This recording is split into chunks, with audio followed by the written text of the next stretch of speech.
নমস্কাৰ সকলোকে মই অন্য এটি ভিডিঅ'লৈ স্বাগতম জনাইছোঁ। আপোনালোকে মোক থাম্বনেইল লিখি গম পাইছে যে অসমৰ পনীয়া সোণ আমি কাক কওঁ। একচুৱেলি ক'বলৈ গ'লে আমাৰ যিহেতু অসমত থাকি আমি গৌৰৱ অনুভৱ কৰিব পাৰোঁ, যিহেতু আমি তেলক ক'ব পাৰোঁ, যিহেতু খাৰুৱা তেল আমাৰ অসমত যিহেতু খাৰুৱা তেল উৎপাদন বেছি হয়, বিভিন্ন ঠাইত হয়, যেনেকৈ লাকুৱা ইত্যাদি, ডিগবৈ, গেলেকী ইত্যাদিবিলাকত। তেনেকুৱা এটা প্ৰচেছ যিটো আমাৰ খাৰুৱা তেল য'ৰ পৰা এটা কেনেকৈনো আমাৰ তলৰ পৰা উলিয়াই, তেনেকুৱা এটা প্ৰক্ৰিয়া আপোনালোকক আজি দেখুৱাবলৈ গৈ আছোঁ, যিটো হ'লে আৰ্টিফিচিয়েল এটা প্ৰক্ৰিয়া হয়। সেইবুলি ভিডিঅ'টো আৰম্ভ কৰিছোঁ। আৰু লগতে ইফালে চাওকচোন কিমান ৰ'দ হয় আজি, যিহেতু ৰ'দ বহুত দিন বৰষুণৰ পাছত একেৰাহে বৰষুণ, ৰ'দ। আৰু মই এতিয়া আছোঁ এই গছ এজোপাৰ তলত আছোঁ। যিহেতু গছ থাকিলে মানুহ থাকিব, কথাষাৰ ইয়াতে ক'ব বিচাৰিছোঁ যে অহা 5 জুন তাৰিখে বিশ্ব পৰিৱেশ দিৱস, তাৰ লগত সংগতি ৰাখি কথা এটা ক'ব বিচাৰিছোঁ যে আমি গছ ৰুব লাগে। গছ যদি নোৰোঁ, আজি মই যেনেকৈ গছৰ তলত ছাঁ লৈ আছোঁ, এটা বহুত ভাল এটা ঠাণ্ডা বতাহ পাওঁ। ইমান গৰমত আহিলেও আমি গছৰ তলত জীয়ালে অলপমান শান্তি পাওঁ, যিহেতু সেইকাৰণে আমি গছ ৰুব লাগে। গছ থাকিলেহে আমি জীয়াই থাকিব পাৰিম। আৰু লগতে আজিকালি দেখিছোঁ বায়ুমণ্ডলত তাপমাত্ৰা যথেষ্ট বাঢ়ি আহিছে। সেই বাঢ়ি অহাৰ কাৰণে আমি গছ ৰোৱাটো বহুত প্ৰয়োজনীয়। সেইকাৰণে অহা বিশ্ব পৰিৱেশ দিৱসৰ দিনাখনি সকলোৱে যাতে গছপুলি ৰুৱে, তাৰ বাবে অনুৰোধ এটা থাকিল।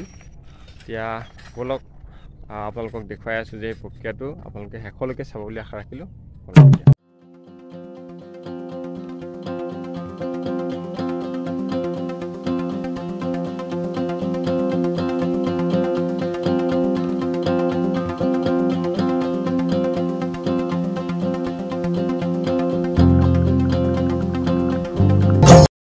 এতিয়া মই আহি পাই গ'লোহি। এখন খুব ধুনীয়া এডোখৰ ঠাই। চাওক, এইফালে চাওক পুৰা গছ আছে, এইফালেও আছে গছ। চাওক, ইয়াত ফটো চটো ল'বৰ কাৰণে একদম মজা। কি হ'ল, একদম মজা জেগা। এইফালেও গছ আছে, খুব ধুনীয়া ডাঙৰ গছ। এইটো হ'ল লাকুৱাত আছে, এই প্লেচটো হয়। আৰু এইফালে আছে BCPL plant, Lakwa BCPL plant. আৰু এইখন এখন বাগান হয়। চাওক, বাগানখন এতিয়া নতুনকৈ চাহ বুলি ৰুইছে আৰু এয়া চাওক। তো এতিয়া যাব লাগিব তালৈ, আপোনালোকক য'ত দেখুৱাম বুলি ভাবিছিলোঁ। আৰু লগতে এয়া মোৰ বন্ধু ঘৰৰ পৰা উঠাই লৈ আনিছোঁ। আৰু ই কাম কৰি আছিলে, ওলাবলৈ লাজ কৰিছে একেবাৰে। তথাপি বোলো একো নাই দে, কাম কৰি থকা মানুহ একো আপত্তি নাই। চবেইতো কাম কৰিয়ে খাব লাগিব, নহয় জানো? সেইকাৰণে ব'লক এতিয়া আপোনালোকক মেইন পইণ্টলৈ লৈ যাওঁ। আৰু এতিয়া আহি মেইন পইণ্ট পাই গ'লোঁ। এইটো চাওক, ব'লক এতিয়া ওচৰলৈ যাওঁ। এইটো হৈছে খাৰুৱা তেল তলৰ পৰা, মাটিৰ তলৰ পৰা উলিওৱা এটা প্ৰক্ৰিয়া হয়। ইয়াৰ গোটেই নামটো হৈছে চুকাৰ ৰড পাম্প।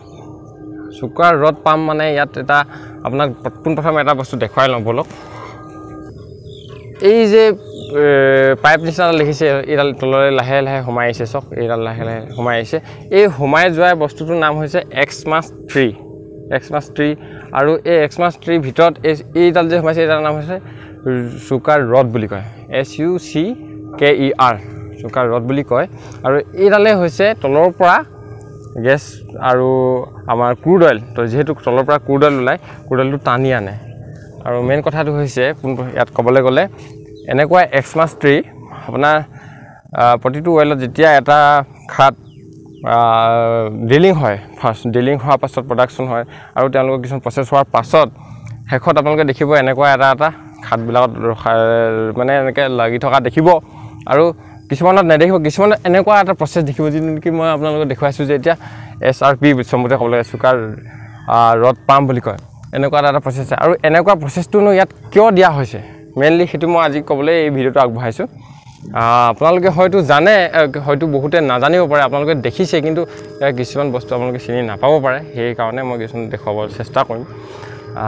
পোনপ্ৰথমে আপোনালোকক এটা বস্তু দেখুৱাই লওঁ। ইয়াৰ মেইনলি ইয়াত চলিবৰ কাৰণে, এইটো প্ৰচেছিং হ'বৰ কাৰণে, তেলটো উলিয়াবৰ কাৰণে কি প্ৰয়োজন, ব'লক এতিয়া দেখুৱাই লওঁ।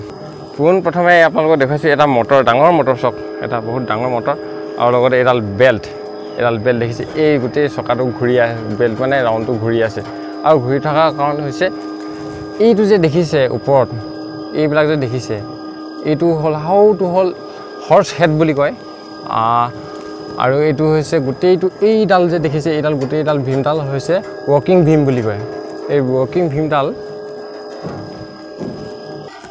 আৰু এই দুডাল যে দেখিছে এডাল দেখিছে এডাল হৈছে ইকুৱেলাইজাৰ বুলি ক'ব পাৰি ইকুৱেলাইজাৰ হ'লে পিটমেন ৱাৰ্ম বুলি ক'ব পাৰি আৰু লগতে এইটো হৈছে কাউণ্টাৰ ৱেট বুলি ক'ব লাগিব কাউণ্টাৰ ৱেটটো কিয় দিয়া হয় আপোনালোকে জানে কাউণ্টাৰ ৱেটটো ইয়াৰ কিছুমান জোখ আছে মই ইমানখিনি নকওঁ কিন্তু কাউণ্টাৰ ৱেটটো মেইন কথাটো হৈছে এইটো যেতিয়া ওপৰলৈ গৈ আছে এতিয়া সেই চুকা ৰ'দডাল সেই এক্সমাষ্টিটোৰ ভিতৰত সোমাই গৈছে আৰু যেতিয়া ই তললৈ আহি আছে দেখিছে এই তললৈ আহি আছে তেতিয়া মানে সেই তলৰ পৰা তেল টানি অনাত ই ৱেটটোৱে সহায় কৰে তললৈ যেতিয়া আহি দিব সেই পাইপডাল মানে চুকাৰ ৰডডাল ওপৰলৈ উঠি আহিছে আৰু মটৰটোৱে মানে এইটো মাউণ্টিং যিটো নেকি ৱেটটো ওপৰলৈ উঠাত সহায় কৰে চাওক মেইনলি এটা প্ৰচেছটো এবাৰ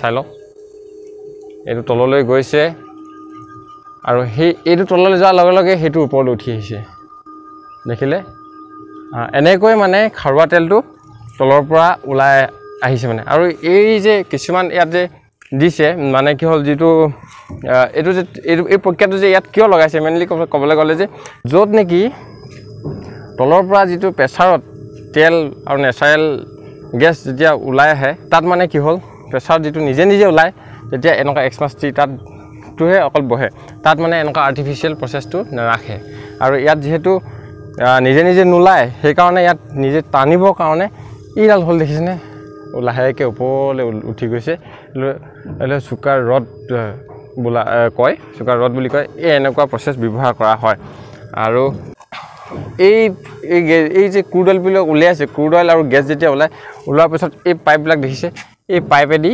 সম্পূৰ্ণ এই পাইপেদি গৈ GGS ONGC যিবিলাক GGSলৈ যায়গৈ ইয়াত লিখা আছে GGS 1 বুলি লিখা আছে GGSলৈ যায় আৰু GGSৰ পৰা আপোনালোকক দেখুৱাম GGSৰ ক'ত সোমাই GGSৰ এটা ডাঙৰ টেংক আছে সেই টেংকত সোমাই আৰু সেই টেংকৰ পৰা ৰিফাইনলৈ পঠিয়াৰ পিছত দেখিছে আপোনালোকে গম পায় পেট্ৰল ডিজেল মম ইত্যাদি কৰি খাৰুৱা তেলৰ পৰা যি প্ৰডাক্ট কৰিব পাৰি বনাব পাৰি সেইবিলাক বনায় মানে এইটোৱে তেনেকুৱাই আপোনালোকে এবাৰ ভালকৈ চাওকচোন বা খুব কেনেকৈ হৈছে এইডালটো হ'লো চিলিং দেখিছে আপোনালোকে কেমেৰাত মানে মোৰ ওচৰৰ পৰা যিহেতু কৈছোঁ যথেষ্ট ডাঙৰটো দূৰৰ পৰা দেখিবলৈহে সৰু কিন্তু মানে সেইকাৰণে কেমেৰা গোটেইটো কেপচাৰ নহ'ব পাৰে অলপ এটা ভাগ হিচাপে দেখাইছোঁ